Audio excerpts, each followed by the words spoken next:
And meeting is called to order, please rise and table for the flag. I pledge allegiance to the flag of the United States of America and to the republic which stands one nation under God, indivisible with liberty and justice for all. This meeting is called pursuant to the provisions of the Open Public Meetings Law. This meeting, January 22nd, 2024.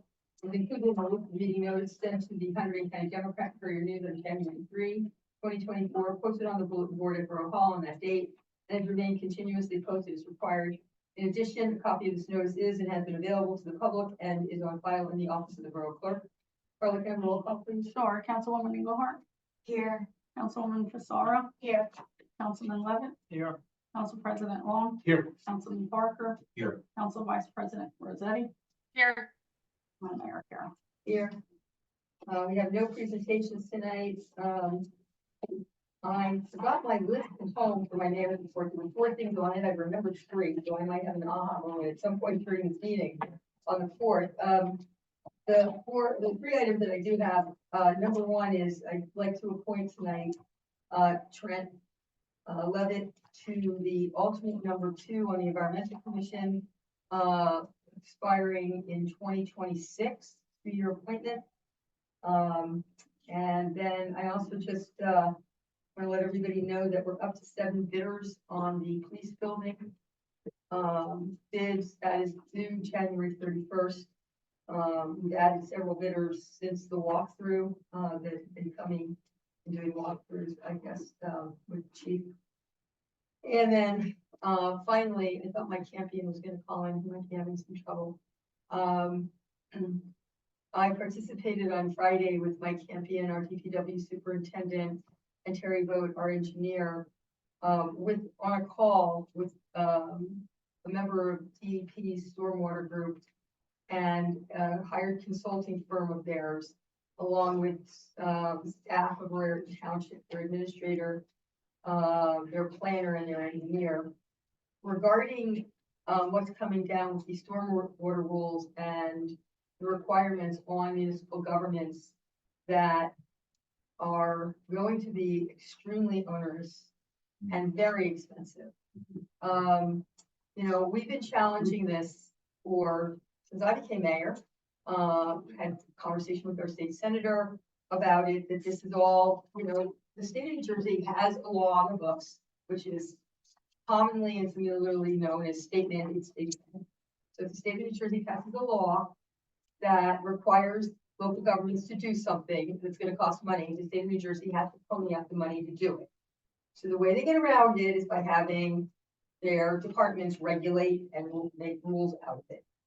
So that's exactly what happened here. The senator told me he knew nothing about it. These rules have been in works for about a decade, and they almost got passed right before COVID, and the local governments got so angry they beat it down. But now the DEP passed all of the rules last year, and they're all now taking effect. The DEP's answer to all of this is form a utility, create a stormwater utility. A utility is just another word for tax. It's still going to cost our taxpayers, whether you call it a tax or you call it a utility, it's the same thing. Raritan Township seems to be all in favor of this. They want to include in their utility costs things like street sweeping.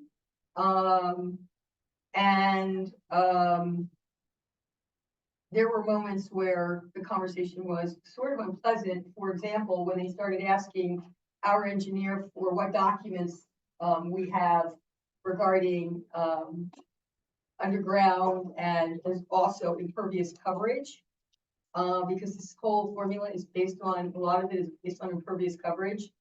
So our CPW superintendent asked the DEP whether or not they were going to be reimbursing our engineer for his hourly rate. And he like laughed. He didn't like laugh, he laughed. And he said, no, only the consultant gets money from us. And I said, well, we're not gonna pay statewide taxes for your consultant and then pay municipal taxes for our engineer. So you're going to have to pay your consultant to get the information we already have, because we're just not going to like that. So you know, this is one of the things is like, one of the arguments that Raritan Township is making, is that all of our tax exempt properties in the town, like all the county properties and the churches and the school, have to pay into a utility, but they don't pay taxes.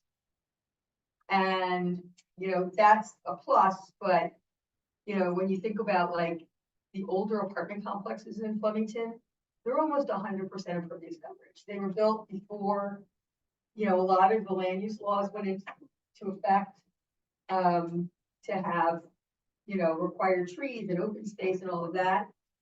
And a small property with a house on it that's already beyond 50% impervious coverage is gonna pay more money. Like the whole thing is this formula on impervious coverage. I mean, it's like really, I mean, even like the Spice Factory, it's like, there's no open space over at the Spice Factory. There's like no open space at Herman Cap.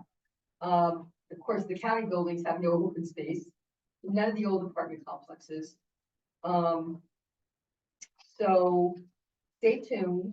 They're gonna start working on this, and it's just wherever it ends. You know, this is like my first public warning about how this is gonna impact finances and taxes and utilities. And as I said to the DP, you know, tax by any other name, just things still tax. So, I just want you to all be aware, Mike Campion has extremely strong thoughts about this, and he said it's gonna be pitchforks with our citizens coming out when this stuff all really hits. So, you know, thinking over at Stengel, there's no open lawns over at Stengel except for that one where you little pop-up stuff, no grass over there. Every business owner is gonna get hit hard.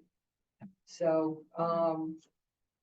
anyway, so that was, I wanted you all to know about that meeting. There'll be more coming.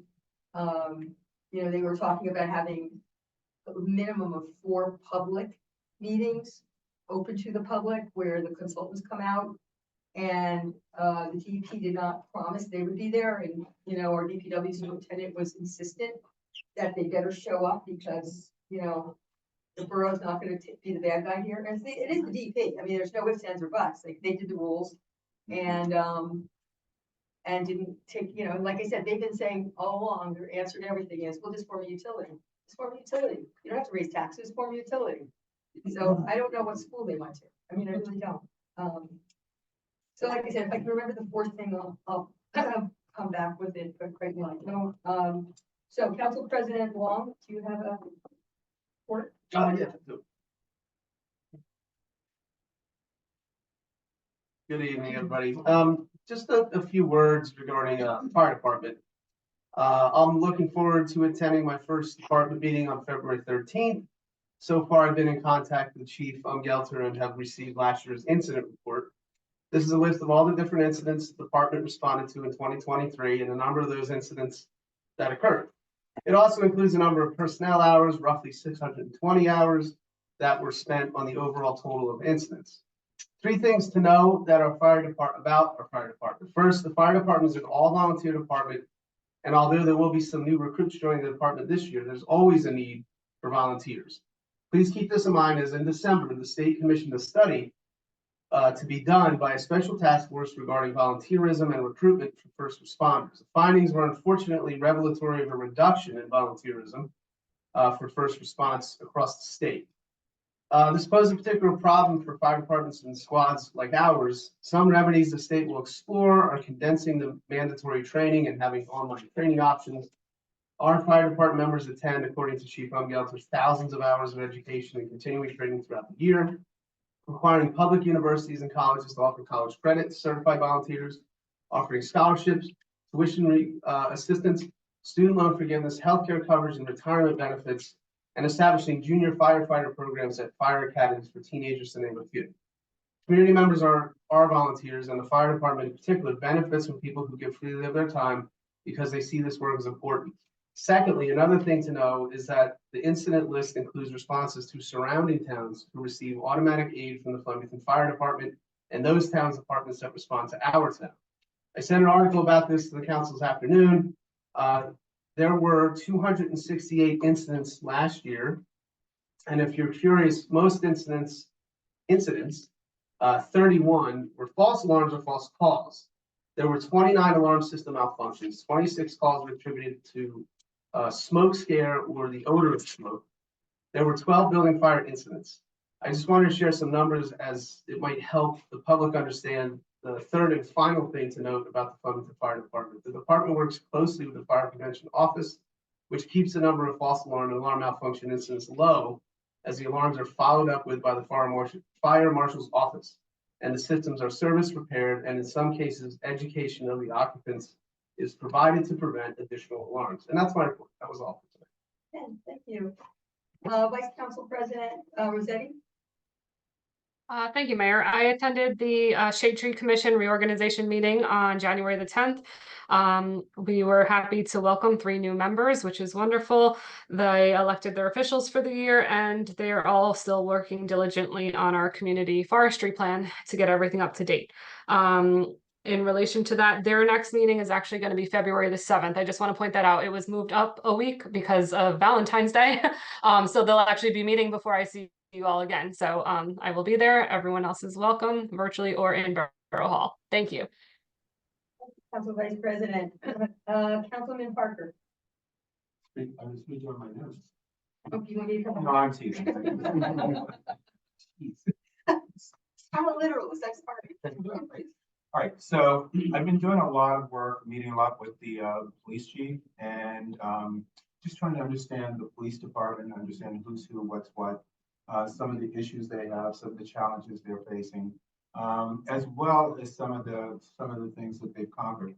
One of the things we're working on is a 3-year plan. I believe that you can't just go from year to year and try to figure it out. You've got a plan. You got to look at what's going to happen, and particularly getting ready for 2026 and all the events that are happening in 2026. How they're going to support that? What do they need in that support? So we're working with Jerry and I are working together on that. I am going to do a ride along with one of the officers. I am going to meet the officers. I want to meet all the officers, so you. And I'm going to supply dinner and come in for 2 shifts and just meet everybody, just so I can just introduce myself and have them introduce themselves to me. I think that's just really important that we know one. We're also working on the budget to figure out what really is needed. And part of the 3-year plan is the strategic plan for budgeting as well, right? Because you're not going to get everything in 1 year. So what does it look like in order to staff up to do X, Y, and Z? So that's really important. And what is actually really interesting, and that's all kind of goes with that as well. So I don't know that, I can't say that all of the crimes that are happening in the borough are from people on the outside, but quite a few are. So quite a few people are coming from the outside and coming into the borough, and that makes the borough 2 things. One, it makes us extremely vulnerable. We are no longer in a bubble, and people are definitely canvassing this area, because there's just no way in some of the crimes that have happened that people did not know who was there at what time, how did they close, how did they open. That's just a little disconcerting to me. So really want to tighten that up, and so that's kind of goes along with the 3-year plan and how we're going to do that this year, what we're going to do different this year, what do we need to do different next year and the year after, and the whole bit. My concern is we live in a world that every small town is vulnerable. It used to be the large cities, but now it's the small towns. If you think about everything that's happened over the last couple of years, it's mostly in smaller towns. I mean, you expect New York City to have crime, but I'm not too sure that the crime is not equal to other small towns, right? After you kind of spread it all out and you kind of put it all together. That's just a little disconcerting to me. I'm not saying that that is the case, but it just rings a bell in my head to say, okay, we are vulnerable, and it just takes one person to come in here, and we just have complacency you can't have, right? You just can't have complacency. And so I just want to make sure that the police are well equipped, are well educated, and they're staffed well, and they have all the equipment they need. And you can say what you want about the police, I mean, I've been stopped by the police before in my life and the whole bit, but that's you gotta leave that on this side. This side is about an entire community and keeping everybody safe. So that's the one thing. I've also worked with FCP. FCP, we actually have a new president who is Allie Norton, and I'm ecstatic. I'm absolutely ecstatic to have Allie Norton. That doesn't take anything away from Dave at all. And Dave is actually going to be working well with, they're going to be working together. We're all going to be working together. But some of the things that I just think that Allie brings to the table because of her background in brand marketing is just going to be so valuable to FCP. Speaking of FCP, we are going to look at a couple of grants. One is for the Black Historical Trail. Did I have that right? Heritage Trail. Heritage Trail, thank you. So we're going to be on a call with them on February 1st to understand what the application's about. I think this is pretty exciting as well, right?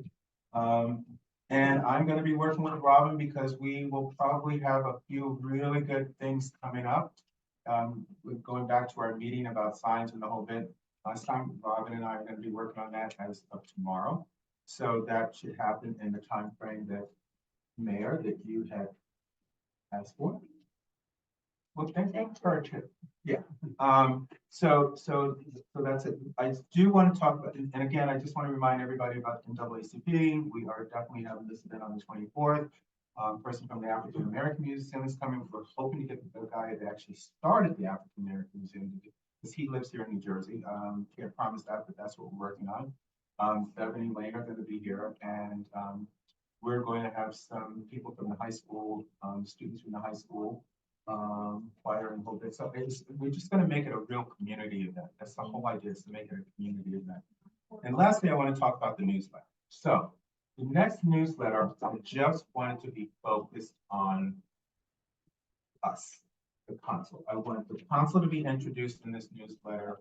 I want people to know what committees the council is working on. I would like to introduce the professionals as well and talk about professionals. I want people to have as much information about the Borough Council and who we're working with and some of the challenges that we have in front of us, and also some of the accomplishments that we have made. I think it's the yin and the yang, right?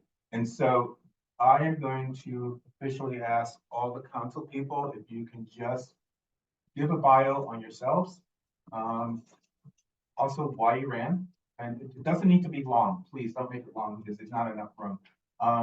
But also the committees you're serving on. And then Mayor, if I can ask you about the professionals and just talk about who our professionals are. Yes, that's it. Look, I have it right here. So you did that when I was writing. You called on me. I had it right there. So I want it to be about the borough and introducing the borough so people know who we are, who we're working with. Councilman, do you want headshots of our professionals? Or do you want like little? I'm not gonna count. No, I just Let's have you headshots. Yeah, let me get back because I don't. Okay. I'll get back. Okay, what's your deadline? Can I just get back to you? Well, that's what I wanted to ask. So I'm gonna put this on us collectively. No. Can we do this by the end of February? Oh, yeah. So what's your drop dead date? So I would like to have everything in my hand by February 15th. What is this for? The newsletter. Did you do a thing on this already? No. No. Yeah, We we did did. it on you. We did something on- The mayor did it on Yeah, you, yeah. but we want to do it collectively. You don't mind, do you? Yeah. Okay. And then what we are meeting with all the businesses in February, so I'm gonna ask them about putting these things in. I would like to have them ready so I can hand it to them, to put it in their things, and then we will definitely put it online. And after that, I will definitely have a schedule on the rest of the year. We only do 4, just so you know, okay? So that we can put that to us. Is it too late to get the other one out, the Christmas one out? No, it's sitting in there. It's sitting there, I'm Is sorry. it Yeah. printed? It's printed. There's stuff there that's still applicable, like all the Okay. dates from February and Well, let's do January it. for the schools that I Okay, think. no, I agree. Again, I will take the. Yep. And Carla, tomorrow, we'll get online, it'll be posted on the borough website. Okay, thank you, I'm sorry. Anything else? No, that's it, now that you called me out on the newsletter, that's it. Done with you. Last for tonight? Councilman Levitt. Let's see, HBC had its first meeting last Wednesday. House tours will be coming back on, June 1st this year, since it was such a wonderful success last time. Let's see, gonna be working on merging the HPC website hopefully onto the main borough website so we can save some money there. And, they're continuing to work on the historic, district map. And that's everything I got. Thank you very much. Councilwoman Fisher. Very interesting. Had my first meeting at the library last week, or with the library board. Some of the key takeaways, the one thing was we found $58,000 that we had to give back. So we weren't quite sure where that came from. Give back to the borough. It's going back, we have no idea where it came from, so. Wow, I already saved us money. How about that, right? Except for now, no. So one of the key issues that they're having next door is at the library, some safety issues and concerns in the evening with loitering. I know the police department is stopping in. Thank you very much. Kind of ties into what Councilman Parker said. And certainly I want us to be as welcoming as possible. It is near a warming center for unhoused individuals, but we also have borough employees who may be feeling anxious and afraid, and that can't happen. That can't happen on our watch. So Sean Harmington, who's our library director, is going to be meeting with a company called Vector on Wednesday to discuss getting some pricing around cameras. There is definitely a need for more surveillance in the library, understand who's where and at what times. One of the things I want them to look at is possible entrances, exits, potentially looking at a camera that goes into the courtyard that's on Main Street. Again, it's a safety issue. It's not a big brother thing, but it is a safety issue. And I do walk around quite a bit in the borough, and I've seen some of the loitering that happens over there. So if it keeps people safer, let's explore it and get some quotes and understanding of what that will cost. And then the money goes away.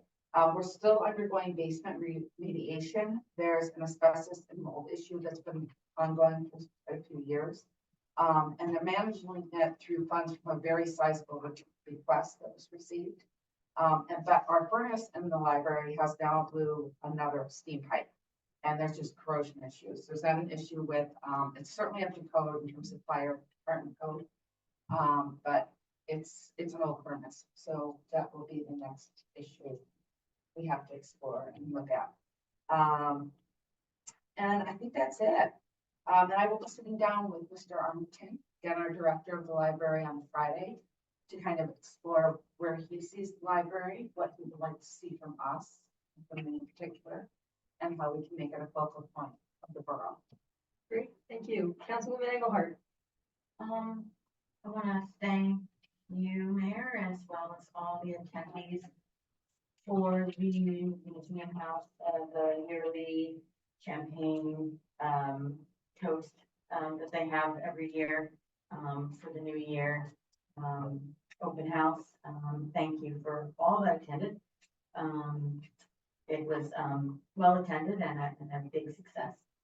I wanted to mention that the two sending districts, the high school BOE meeting is actually going on simultaneous for this meeting. So when we're done here, go ahead and check them out or watch them on remotely later. The Fleming Raritan School District, I had announced at the last meeting that our borough representative is they've got 4 applications for a position that has opened in to represent the borough. That scheduled interviews was canceled due to the snow last week, so it's been rescheduled for February 8th. Are you a part of those interviews? I am not. Okay. You know what? That is actually a very good question, Adrian. I, put in a call. I actually had that question, posed to me like 4 o'clock this afternoon.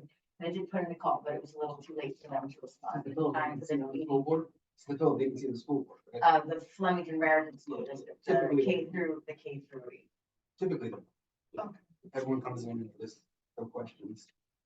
They are typically, but I don't wanna say if it was or wasn't, but it coincidentally, somebody had asked me that, so you really excited. So I actually put in a call and I can, get that information out as soon as I know. Let's see, I did attend the pre-bid meeting for the, renovations to the police station. And, last Wednesday, I believe it was, the 11th of January. And, the only other thing I wanted to mention was, I don't know, Marcia, if you wanted to mention if the 250th committee is looking for, volunteers to get involved. The next meeting is, February 3rd. The meetings are really for the historical partners to create events and whatever. Yeah, you had mentioned that We they are were looking for to start volunteers, We are so- looking to recruit volunteers at this point, to start helping plan some of those larger events. This is for 2026. 2025, 2026, 2027, yeah. We haven't decided if we're gonna do a year and a half, 2 years. So, And that's all I have. thank you. We're up to public comment session 1. If you have anything for the governing body, please come to the microphone, state your name, spell it for our clerk, municipality. Seeing none, no hands up? No.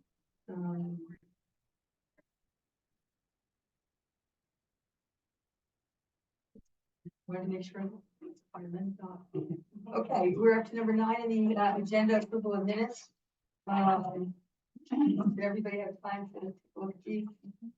Okay, can I have a motion for the regular session October 9th, 2023? Approved? Long move. For a second, Parker second. roll call please. Councilwoman Engelhardt, Yes. Councilwoman Fasara, Yes. Councilman Levitt, Just a quick question. These are for October 9th, yeah? Yeah. I was not there. So there's no formal rule that you have to recuse. People are surprised by that often, but typically people do. I'll look. Council President Long, Yes. Councilman Parker, Yes. and Council Vice President Rossetti. Yes. I have a motion to approve the regular session October 23rd, 2023. Engelhardt moved. Long second. Can I have a roll call please? Councilwoman Engelhardt, Yes. Councilwoman Fasara, Yes. Councilman Levitt. Sorry, Abstain. abstain, yeah. Council President Long, Yes. Councilman Parker, Yes. and Council Vice President Rossetti. Yes. And can I have a motion to approve the executive session from October 23rd, 2023? Long move. Engelhardt will second. Roll call please. Councilwoman Engelhardt, Yes. Councilwoman Fasara, Abstain. Councilman Levitt, Abstain. Council President Long, Yes. and Councilman Parker, Yes. and Council Vice President Rossetti. Yes. Thank you. Number 10, the consent agenda, we have one resolution 2024-32 regarding the municipal alliance grant for fiscal year 2025. Can I have a motion, please? Long move. Is there a second? Engelhardt will second. Roll call, please. Councilwoman Engelhardt, Yes. Councilwoman Fasara, Yes. Councilman Levitt, Yes. Council President Long, Yes. Councilman Parker, Yes. and Council Vice President Rossetti. Yes. We have no public hearings under the regular agenda. I'd like a resolution for me to appoint Dilworth Paxton as the redevelopment council. They did merge, they have been our redeveloper hearings now for a little over a year. Can I have a motion, please? Engelhardt will move. Long second. Sorry. Any discussion? I just wanted to say that I've been very pleased with their services last year.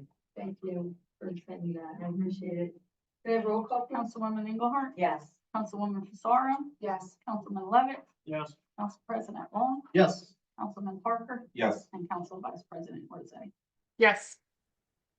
And resolution, number 2024-34, resolution approving Northeast Water Technology for professional services for water leak detection.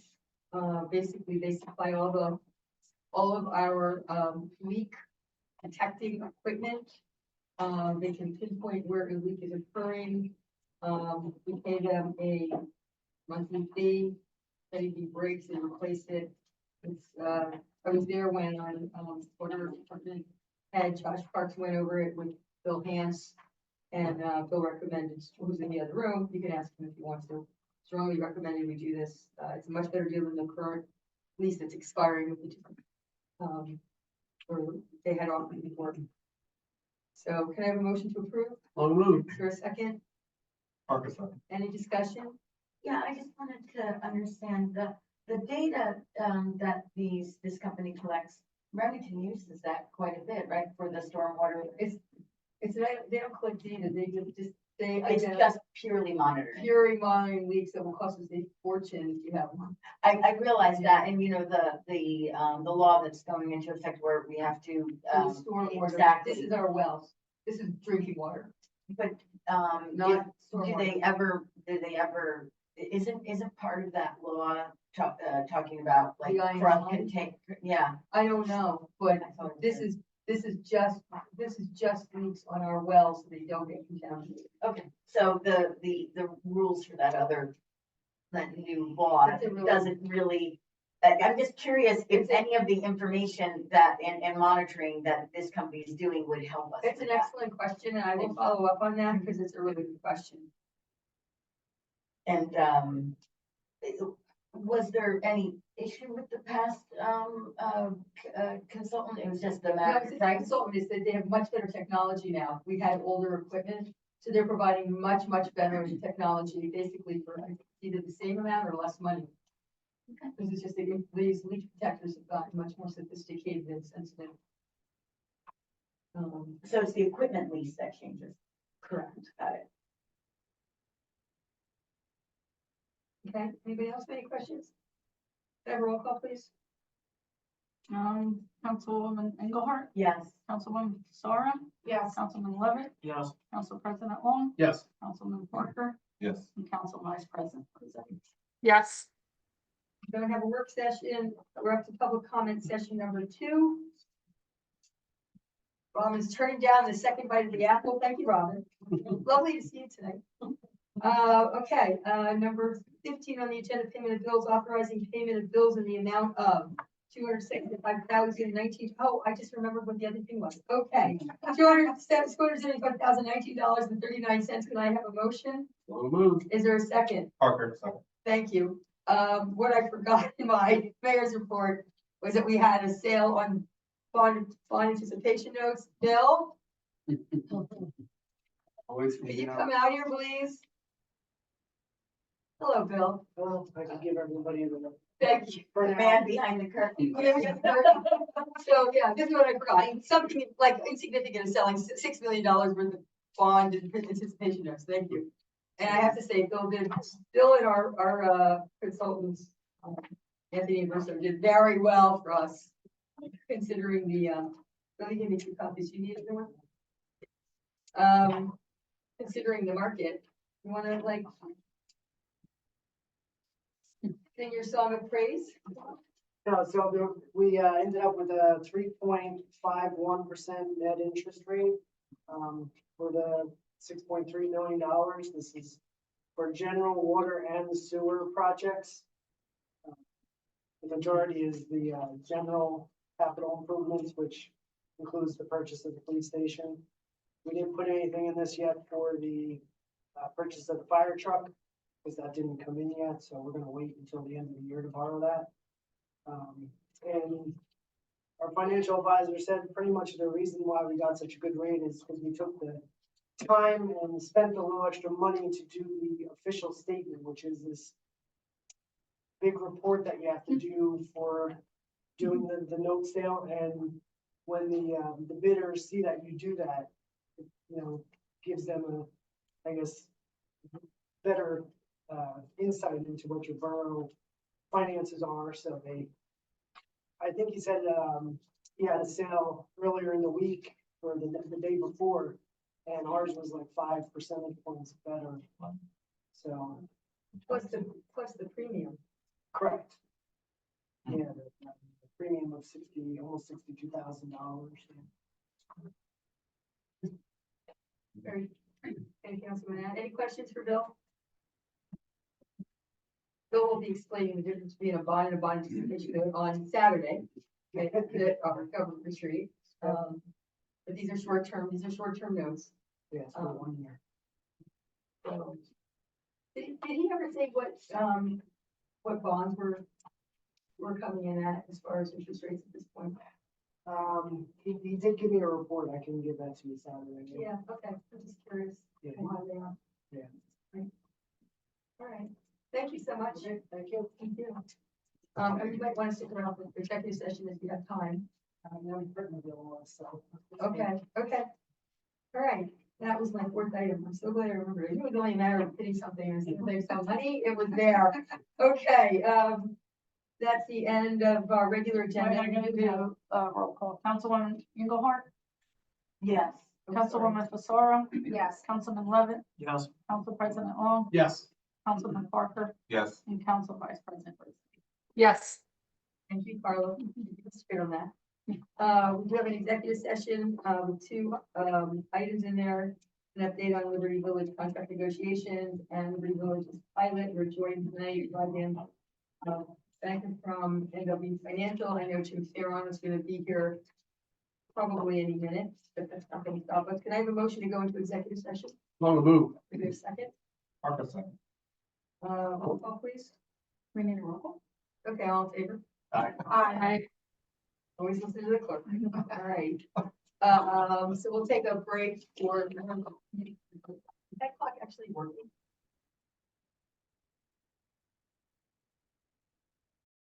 So you're all done with your break? And, I Liz, told- we're gonna I take a told break. Kim and Dan 8, so Dan said he was gonna come at 7:30 and it's good that he did, so. No problem. All right, so everybody else can go and Dan can stay and then. All right, can I have a motion to adjourn? On the move. All in favor? Aye. Much Dan and Jim, thanks, good. Right.